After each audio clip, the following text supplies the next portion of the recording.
Imagine a world where on the highways there was no speed limits. You go as fast as you want, whenever you want.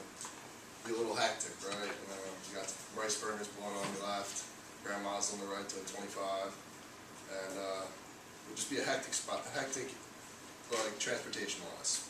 So I'm going to tell you a little bit about the history of American highways, like how speed limits were made, and the reasons why changing the speed limits would be discussed. The history of highways in America began with Thomas Jefferson in 1806 with the making of the National Road. And the National Road was made in two segments. First, the segment was made in 1811 to 1818 in Baltimore, and it went from Baltimore to Wheeling, West Virginia. And the second segment was from 1825 to 1839. It went from the Ohio River to Illinois, and this led to the Turnpike era, where 11 states made over 1,500 turnpikes.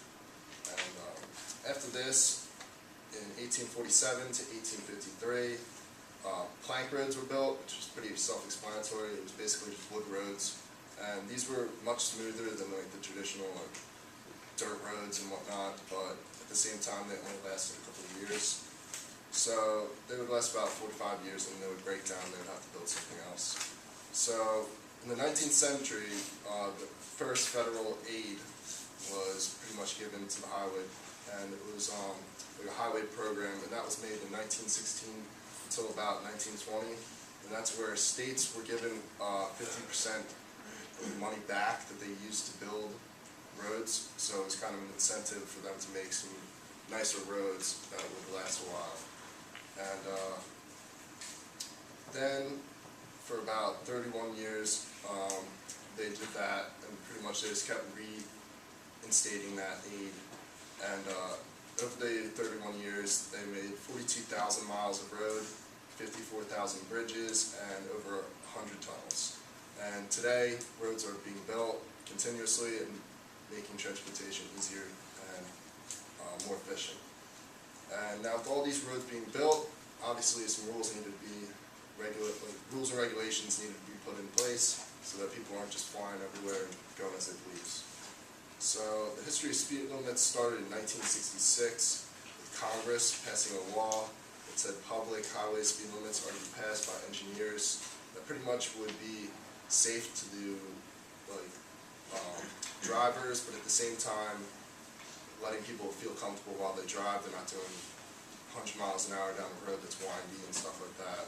So they also were designed to keep traffic flowing and efficient. And another reason was for police to pretty much be able to keep order and keep people in line pretty much. So with all this information on highways, the discussion comes up on whether or not the speed limit should be changed in certain highways and whatnot, because the advancements in cars and technology and whatnot, speed limits might be needed to be changed. Some of the reasons that this would be reducing accidents, making more fuel efficient like highways, so people wouldn't be spending as much money getting from point A to point B, and to keep traffic more free-flowing, less pretty much less traffic jams and whatnot. So reasons for lowering the speed limit would be safer for some people. Some people like driving slower. It's more comfortable for them. They don't like fast speeds, people blowing by them and whatnot. And somewhat it would cause less accidents because people have more time to react and whatnot.